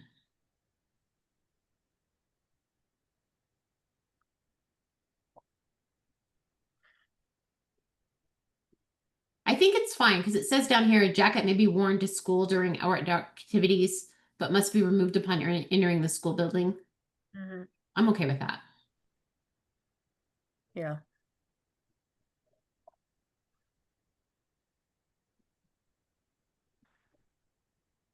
All right. Do you think we need a change? I don't.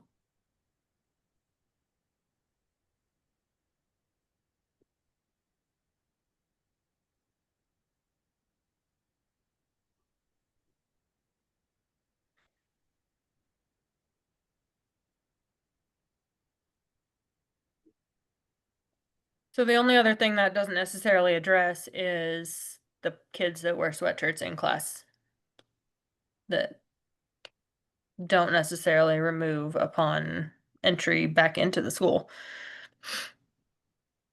So I guess it just depends on what we do with those kiddos. Right. And it's Do we hard. say as long as you have an Explore t-shirt on under your hoodie and your hoodie isn't offensive, you're fine, but that also opens up a whole nother door of a whole bunch of students arriving with Explore t-shirts on and whatever shirt they want to on top of it. Yeah. Can we come back to this? Can we do what we did with the staff one and come back to this one? Yeah, I think that's fine. Maybe if you bring it up to some of your staff members, they'll have some other outside of the box thinking solutions that we could consider too. Okay.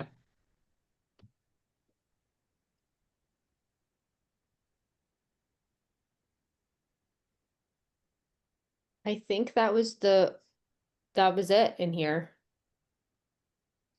We don't have the app yet, but as soon as you have the app, you'll link it. And we did talk to Jaime this week. The buses do have the GPS and the cameras on them. We're just waiting for the parent, whatever that piece is. And you just don't have the link for the food yet, but as soon as you have it, we'll link it. Yes.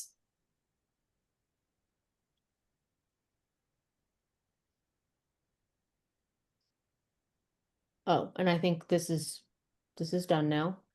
Yeah. And oh, that's the GC. That's the new email. Yay! Yay. That's exciting. And yes, this is a policy that we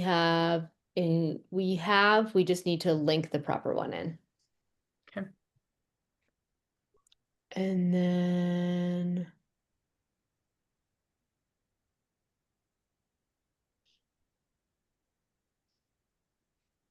I believe we've updated the new, yep, this is the medication policy That's that the you brand new approved one. last year. Not last year, last month. Yep.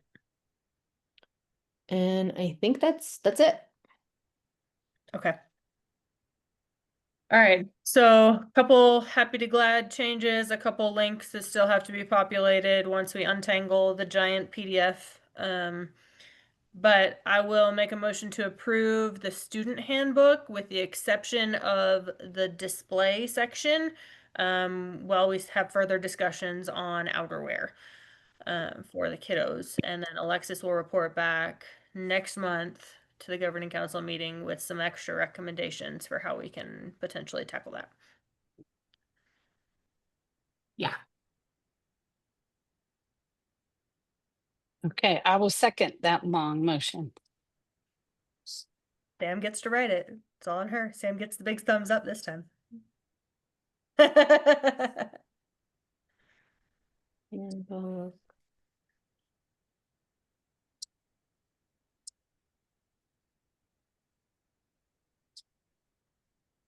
Okay, So that was seconded by Christine.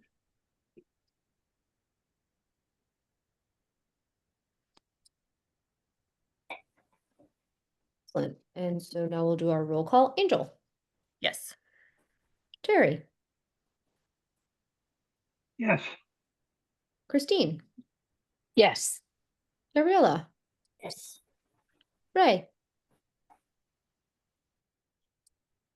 Yes, this iPad thing, I gotta switch from a iPad to a computer because it's not working. Sorry about that. Yes. Okay. Violetta, Yes. motion carries unanimously. Awesome. Okay, I think that's it for handbooks. Next item is just a quick update on our school year 25-26 lease assistance application. We were the first group of folks that work with Axiom that were able to get our packet together and turned in. So everybody, virtual high five for that one. Thanks for being on top of it with signatures and everything. So we are all submitted, ready to go. Just waiting to hear back any feedback and the final amount that we're going to be able to get for that. So no more to-dos, just waiting. Okay, next thing, we will open it for public comment. We have a couple folks that are still in here if they would like to make a comment. The board cannot respond, and you will have 3 minutes to say whatever you would like, whether the item is on the agenda or not. So we'll open it up for public comment.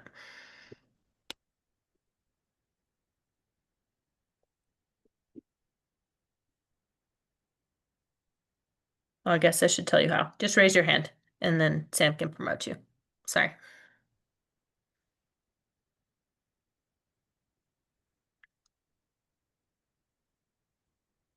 Okay.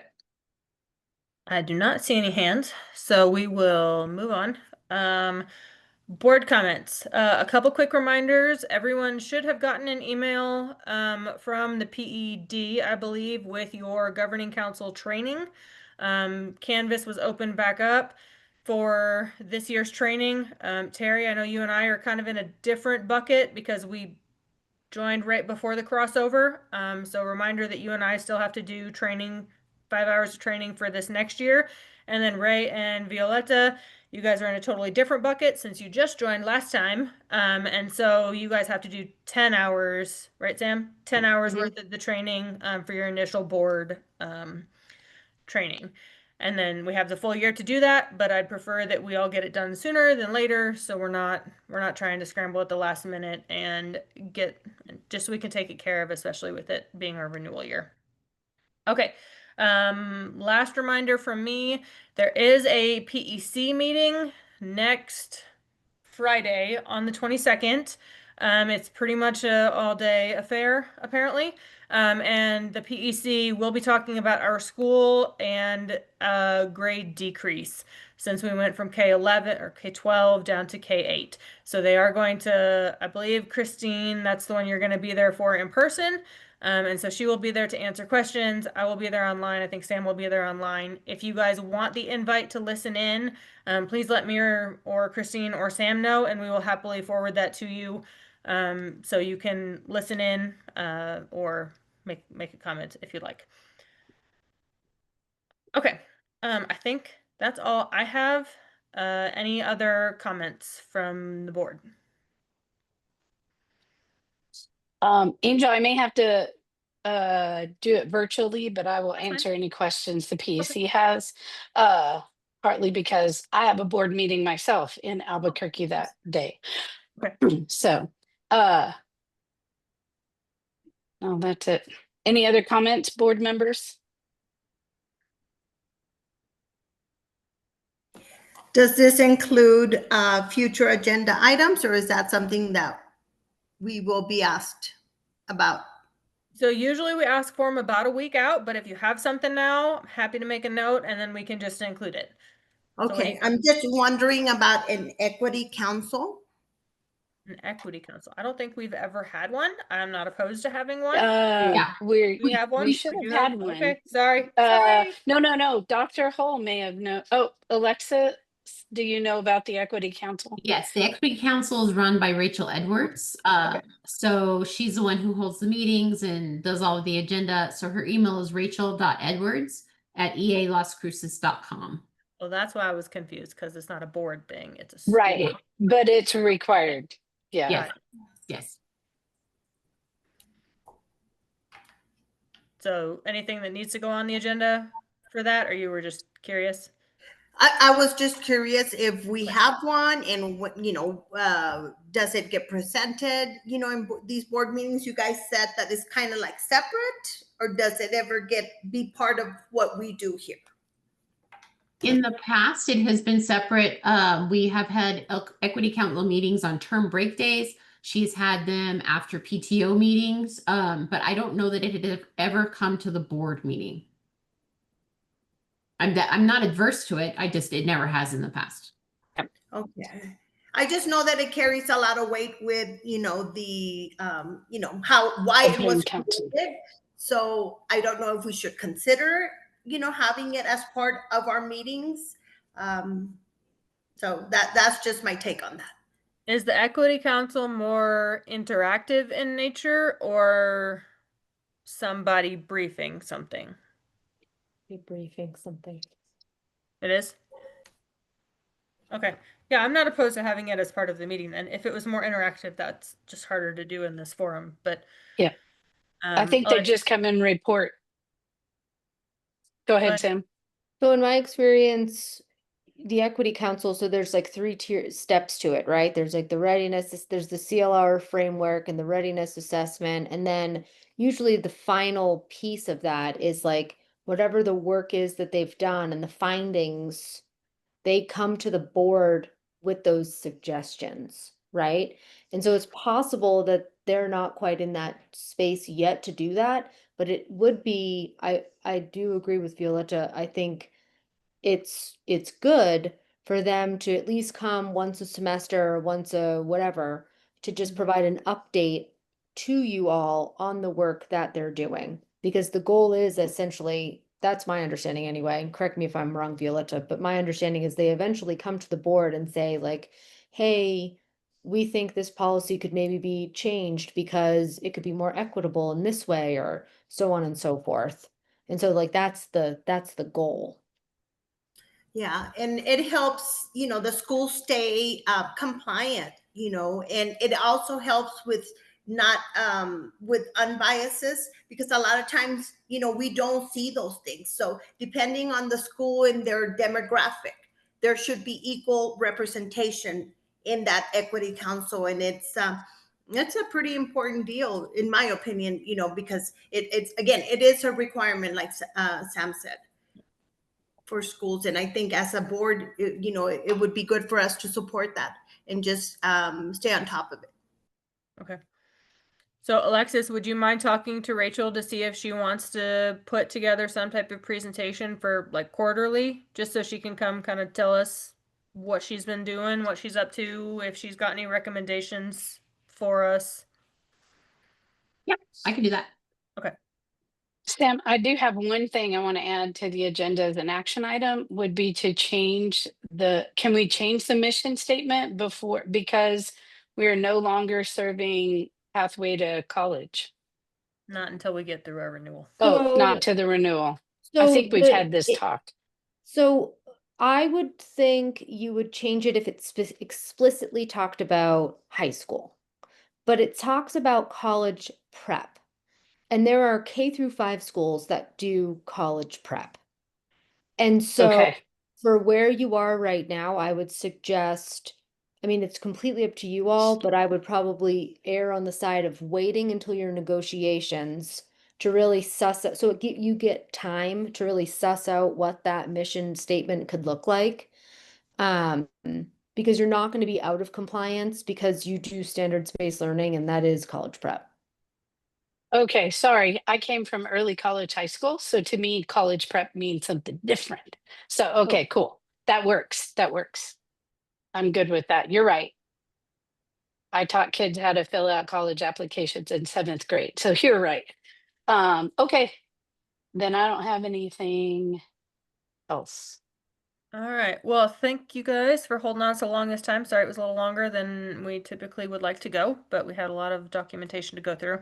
Hopefully the next ones we'll try and keep to an hour and a half or under. Yeah, we will reconvene September 10th. So I will make a motion to adjourn the meeting at 8:06. I will second Somebody that. else want a second? There you go. Thank you, All right. Gabby. All in favor? Aye.